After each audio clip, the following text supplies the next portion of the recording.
সুপ্রিয় দর্শক, অসংখ্য প্রীতি ও শুভেচ্ছা নিন। আমি শহীদুল ইসলামের পক্ষ থেকে।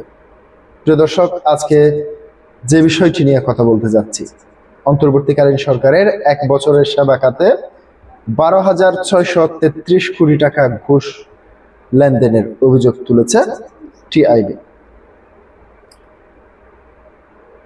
সেবা খাতে দুর্নীতি, জাতীয় খানা জরিপ 2025 শীর্ষক এক জরিপে ফলাফলে এ তথ্য তুলে ধরেছেন transparency international Bangladesh. Doctor Mohammad ইউনূসের নেতৃত্বাধীন অন্তর্বর্তীকালীন সরকারের সময় দেশের বিভিন্ন সরকারি ও আধা সরকারি সেবা খাতে 1 বছরে মোট 12,033 লক্ষ কোটি টাকা 33,000 কোটি টাকা ঘুষ লেনদেন হয়েছে বলে জানিয়েছে ট্রান্সপারেন্সি ইন্টারন্যাশনাল বাংলাদেশ টিআইবি। 2024 সালের নভেম্বর থেকে 2025 সালের নভেম্বর পর্যন্ত এই সময়ে বিপুল পরিমাণ অর্থ ঘুষ হিসেবে দেওয়া হয়েছে। বৃহস্পতিবার 25 জুন রাজধানীর ধানমন্ডিতে টিআইবির কার্যালয়ে আয়োজিত এক সংবাদ সম্মেলনে তিনি এই দাবি করেন। টিআইবির মতে, অন্তর্বর্তী সরকারের সময়কার সেবা খাতে দুর্নীতির চিত্র বিশ্লেষণ করে পরিচালিত একখানা জরিপের এই তথ্য উঠে আসে। টিআইবি জানিয়েছে, Bangladesh bureau of transparency BBS এর নমুনা কাঠামো ব্যবহার করে দেশের 8টি বিভাগে গ্রাম ও শহরাঞ্চল থেকে শুধু ধাপে দৈব চয়ন পদ্ধতিতে 1,139টি এলাকা নির্বাচন করা হয়। জরিপে সুনির্দিষ্ট 18টি সেবা খাতের তথ্য বিশ্লেষণ করা হয়েছে। এর আগে 2023 সালেও একই ধরনের জরিপ পরিচালনা করেছিল সংস্থাটি। জরিপের ফলাফলে দেখা গেছে 2023 সালের মতো 2025 সালেও ট্রান্সফোর্স সেবা গ্রহণকারীদের 76.6% এবং বিআরটিএ সেবা গ্রহণকারীদের 63.5% এবং ঘুষ ও দুর্নীতির শিকার হয়েছেন। এই দুই খাতের পরের দুর্নীতিতে এগিয়ে রয়েছে আইন শৃঙ্খলা রক্ষাকারী সংস্থা, কৃষি, ভূমি এবং বিচার সংশ্লিষ্ট সেবা। এইসব খাতে পরিবার প্রতি গড় মানুষের পরিমাণও তুলনামূলকভাবে বেশি। তবে একটি ইতিবাচক দিক হলো সার্বিকভাবে পরিবার প্রতি গড় ঘুষের পরিমাণ কিছুটা কমেছে। জরিপ অনুযায়ী গত বছর খানা প্রতি গড় ঘুষের পরিমাণ ছিল 5,124 টাকা, যা 2023 সালের তুলনায় প্রায় 10% কম।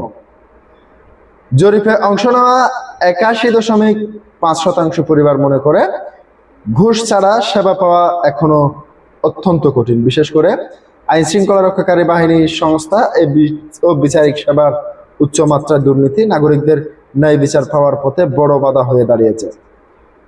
অংশগ্রহণকারীরা মনে করেন, কৃষি, স্থানীয় সরকার, ভূমি, শিক্ষা, স্বাস্থ্য, পাসপোর্ট ও বিআরটিএ খাতে দুর্নীতির প্রবণতা আগের মতোই রয়েছে অথবা কোনো কোনো ক্ষেত্রে বেড়েছে।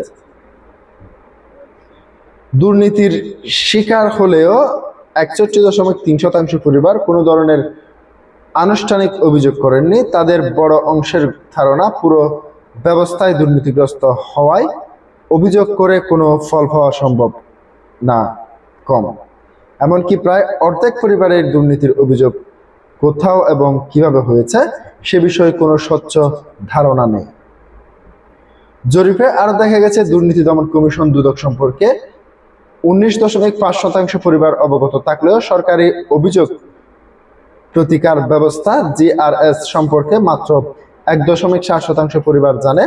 সচেতনতার এই অভাবের কারণে অভিযোগ করার হার অত্যন্ত কম। এছাড়াও অভিযোগ করা হলেও অনেক ক্ষেত্রে তা গ্রহণ করা হয়নি অথবা কার্যকর কোনো ব্যবস্থা নেওয়া হয়নি বলে অভিযোগ করেছে সেবা গ্রহণকারীরা।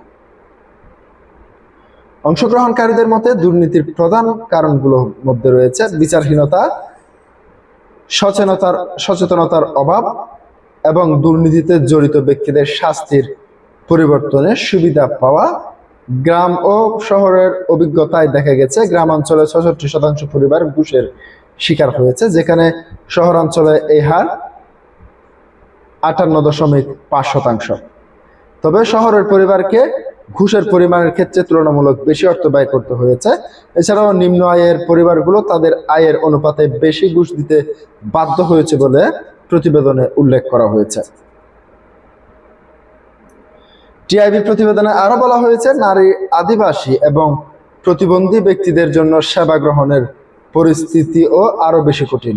বিভিন্ন খাতে ডিজিটাল সেবা চালু হলেও তার দুর্নীতি কমাতে প্রত্যাশিত মাত্রায় কার্যকর হয়নি। অনেক ক্ষেত্রে সেবা গ্রহীতাদের এখনো দালাল বা মধ্যস্থভোগীদের উপর নির্ভর করতে হচ্ছে, যার ফলে ঘুষ ও দুর্নীতির সুযোগ বহাল রয়েছে। প্রতিবেদনটি সরকারি সেবা ব্যবস্থা, স্বচ্ছতা এবং জবাবদিহিতা এবং একটি কার্যকর অভিযোগ নিষ্পত্তির ব্যবস্থা গড়ে তোলার প্রয়োজনীয়তার উপর বিশেষ গুরুত্ব আরোপ করা হয়েছে। প্রিয় দর্শক, আজকে পর্যন্তই। আসসালামু আলাইকুম।